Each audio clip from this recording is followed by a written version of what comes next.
दोस्तों बहुत सारे लोगों ने हमसे कमेंट किया था कि सर कुछ अच्छे मिड कैप कैटेगरी के फंड्स बताइए जो आने वाले टाइम पर बहुत अच्छा रिटर्न दे सकते हैं या जिनमें बहुत कैपेबिलिटी है आने वाले टाइम पे ह्यूज रिटर्न देने की। तो हम आपके लिए ऐसे ही 3 मिड कैप कैटेगरी के फंड्स लाए हैं जो मिड कैप कैटेगरी में कह सकते हैं कि बहुत अच्छा परफॉर्मेंस देने की क्षमता रखते हैं। बहुत रिसर्च करके हम ये 3 मिड कैप फंड्स आपके लिए लेकर आए हैं। तीनों के ऊपर हम डिटेल में बात करेंगे और उसमें बताएंगे कि क्यों। सिर्फ ये नहीं बताएंगे कि रिटर्न अच्छा दे सकते हैं, बल्कि ये बताएंगे कि आखिर ये जो फंड्स है ये क्यों अच्छा परफॉर्मेंस करने की क्षमता रखते हैं। तो पूरा डिटेल में हम बात करेंगे आखिर ये फंड क्यों इतना अच्छा है और क्यों इतना अच्छा परफॉर्मेंस दे सकता है। आखिर कारण क्या है इन फंड्स का अच्छा परफॉर्मेंस देने की आने वाले टाइम पर। ठीक है, तो हम एक एक करके फंड्स के ऊपर बात करेंगे। सबसे पहले हम तीसरे नंबर के ऊपर बात करेंगे, फिर दूसरे, फिर जो नंबर 1 फंड रहेगा उसको हम लास्ट में बताएंगे। पहले हम अपने जो लिस्ट में जो तीसरा नंबर है उसके ऊपर बात करते हैं। तो चलिए, पहला जो फंड रहेगा उस फंड का नाम है HDFC मिड कैप फंड। अब ये जो फंड है इसके ऊपर हमने पहले भी कुछ मिड कैप जो फंड्स बताए थे हमने, उसके ऊपर हमने इसके ऊपर डिटेल में बात की थी। तो हम एक बार फिर से इसके ऊपर बात करते हैं। देखिए, HDFC का जो मिड कैप फंड है ये एक्चुअली में अगर आप इसके रिटर्न की बात करें, अगर हम रिटर्न एवरेज रिटर्न देखें तो इसका एवरेज रिटर्न है तकरीबन 21% का इसका एवरेज रिटर्न है। मतलब जब से ये मार्केट में आया है तब से इस फंड ने 21% का रिटर्न दिया हुआ है। एवरेज रिटर्न की बात कर रहा हूँ। लेकिन अगर पिछले 5 साल की कहानी देखा जाए तो इसने 23% का रिटर्न दिया है। पिछले 3 साल में इस फंड ने 29% का रिटर्न दिया है और पिछले 1 साल में इस फंड ने 55% का रिटर्न दिया है। पिछले 1 साल में 55% का रिटर्न दिया इस फंड ने, HDFC का मिड कैप फंड। 4 स्टार इसे रेटिंग मिली हुई है। अब कभी भी आप जब इन्वेस्टमेंट करें किसी फंड में तो कभी भी रिटर्न देख के इन्वेस्टमेंट ना करें।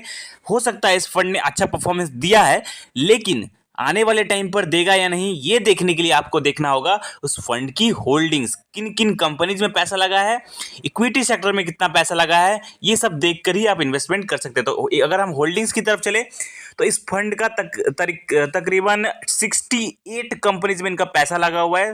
होल्डिंग्स इनकी 68 कंपनीज में है। अब आप कंपनीज देखेंगे तो इनका देखिए, अपोलो टायर्स लिमिटेड, उसके बाद Tata communications, federal bank, Indian bank, Hindustan petroleum, इस टाइप के बहुत सारे अच्छे अच्छे कंपनीज में इनका पैसा जा रहा है। अब हम देखेंगे इनका होल्डिंग एनालिसिस। जो आप जब होल्डिंग एनालिसिस देखेंगे तो आपको ध्यान देना होगा कि उनका जो इक्विटी मार्केट में ज़्यादातर पैसा इन्वेस्ट होना चाहिए। तो इनका जो टोटल एलोकेशन है उसमें से 93% पैसा इनका इक्विटी मार्केट में जा रहा है और 6% इन्होंने कैश इनफ्लो रखा हुआ है। तो 93% पैसा अगर इक्विटी मार्केट में जा रहा है तो ज़्यादातर आपका चांसेस है कि इसमें रिटर्न अच्छे बनेंगे लॉन्ग रन में। ठीक है, अब इसका इक्विटी, अगर हम इक्विटी सेक्टर का एलोकेशन देखेंगे तो फाइनेंस में इनका 24% पैसा जा रहा है। उसके बाद इनका कैपिटल गेन में 13%, टेक्नोलॉजी में भी पैसा जा रहा है, केमिकल्स में भी पैसा जा रहा है, सर्विसेज, ऑटोमोबाइल्स, हेल्थ केयर में भी 11% का पैसा जा रहा है। मतलब अच्छे अच्छे सेक्टर को इन्होंने कवर करके उन सेक्टर पे ये इन्वेस्ट कर रहे हैं। तो डेफिनेटली ये अच्छा परफॉर्मेंस करने की क्षमता रखते हैं। अभी भी ये बहुत अच्छा परफॉर्मेंस दे सकते हैं। इसे मैंने अपने लिस्ट पे तीसरे नंबर पे रखा है। ठीक है, अगर इसका हम एक्सपेंस रेशियो भी देखेंगे तो एक्सपेंस रेशियो भी इसका 0.76% का है। मैं हमेशा कहता हूं कि 1% से कम होना चाहिए तो ही आप उस फंड को चूज करें। और ये फंड इक्विटी सेक्टर के हिसाब से मुझे सही लगा और ये मिड कैप कैटेगरी का, इसे मैंने तीसरे नंबर पर रखा। चलिए अब हम दूसरे नंबर के फंड की तरफ चलेंगे। जो दूसरा नंबर का फंड है उसका नाम है SBI magnum mid cap fund. अब SBI magnum mid cap fund जो है, इसके अगर हम रिटर्न की बात करें तो इसने एवरेज रिटर्न दिया हुआ है 20% का, 20% का इसने एवरेज रिटर्न दिया है। पिछले अगर 3 साल में इसने 24% का दिया है और पिछले 1 साल में इसने 40% का रिटर्न दिया है। लेकिन मैं हमेशा कहता हूं कि आप सिर्फ रिटर्न देखकर इन्वेस्टमेंट नहीं करें। इस फंड को मैंने लिस्ट में दूसरे नंबर पर रखा है क्योंकि इसका रेटिंग देखिए आप, 4 स्टार इसको रेटिंग मिली है। इसका फंड साइज देखिए आप, फंड साइज सिर्फ 16,000 करोड़ के आसपास है। मतलब अभी बहुत ज़्यादा इसमें इन्वेस्टमेंट नहीं हुआ है, लेकिन फंड इतना ज़बरदस्त है, आने वाले टाइम पर इसमें डेफिनेटली और भी ज़्यादा इन्वेस्टमेंट होगा और भी ज़्यादा यहाँ पर आपका रिटर्न बनने का चांसेस रहेगा। होल्डिंग्स देखेंगे, इसका 73 कंपनीज में इनका पैसा लगा हुआ है, और कंपनी जब आप चेक करेंगे तो सब अच्छा, सुंदरम फाइनेंस है यहाँ पर, इंडियन होटल्स, ट्यूब इन्वेस्टमेंट, यहाँ पर अच्छे अच्छे कंपनीज में पैसा लगा हुआ है। अगर जब आप देखेंगे तो इसका इक्विटी सेक्टर एलोकेशन देखिए 91% पैसा इनका इक्विटी सेक्टर में लग रहा है, जो कि बहुत अच्छी बात है। इक्विटी सेक्टर में ज़्यादा से ज़्यादा पैसा लगना चाहिए।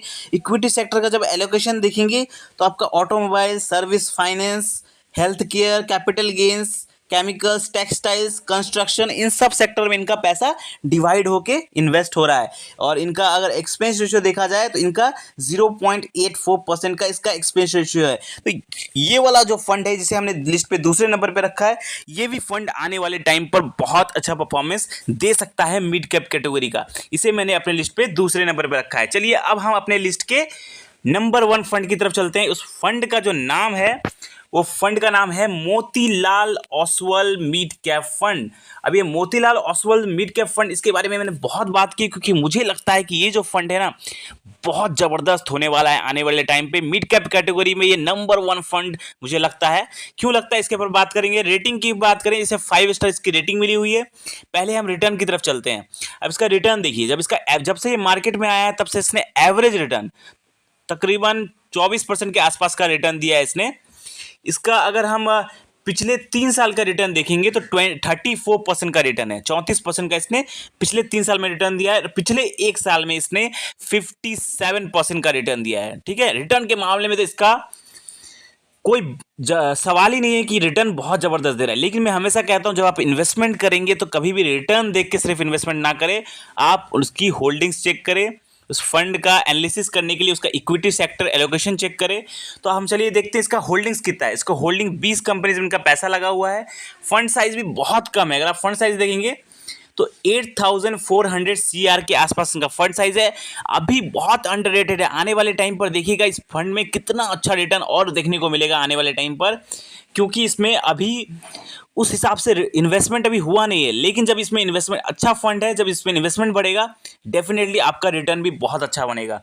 अब इसकी होल्डिंग्स जब आप चेक करेंगे तो 20 कंपनीज में इनका पैसा जा रहा है। जियो फाइनेंशियल सर्विसेज, कल्याण ज्वेलर्स, प्रेस्टीज स्टेट, मतलब अच्छे अच्छे कंपनीज में का पैसा जा रहा है। और इसका अगर आप होल्डिंग एनालिसिस चेक करेंगे तो देखिए इक्विटी सेक्टर में इनका 85% पैसा जा रहा है। डेप्ट में इनका 10% है। मतलब ये जो इक्विटी सेक्टर में देखेंगे, ज़्यादातर अगर इक्विटी सेक्टर का एलोकेशन देखेंगे तो टेक्नोलॉजी में सबसे ज़्यादा इन्होंने फोकस किया है। टेक्नोलॉजी सेक्टर में सबसे ज़्यादा इन्होंने 23% पैसा इन्होंने टेक्नोलॉजी सेक्टर में इन्वेस्ट किया हुआ है। ऑटोमोबाइल्स, उसके बाद फाइनेंस, कैपिटल गेन, कंस्ट्रक्शन, मतलब इन्होंने भी हर सेक्टर को ऑलमोस्ट कवर करके रखा हुआ है। और ये फंड मुझे लगता है कि नंबर 1 साबित हो सकता है मिड कैप कैटेगरी का। अगर हम इसकी एक्सपेंस रेशियो की बात करें तो इस फंड का एक्सपेंस रेशियो 0.63% का है। और मुझे लगता है ये फंड आने वाले टाइम पर बहुत अच्छा परफॉर्मेंस कर सकता है। तो ये थे हमारे 3 मिड कैप कैटेगरी के फंड्स, जिसे मैंने अपने लिस्ट पे इसे लास्ट वाले को हमने यानी कि मोतीलाल ओसवाल को नंबर 1 पे रखा है। तो आई होप आपको ये वीडियो अच्छा लगा होगा। वीडियो से रिलेटेड कोई भी क्वेश्चन है तो आप हमें कमेंट में पूछ सकते हैं। और ऐसे ही ज़बरदस्त फाइनेंशियल वीडियो पाने के लिए हमारे चैनल को सब्सक्राइब करें। धन्यवाद।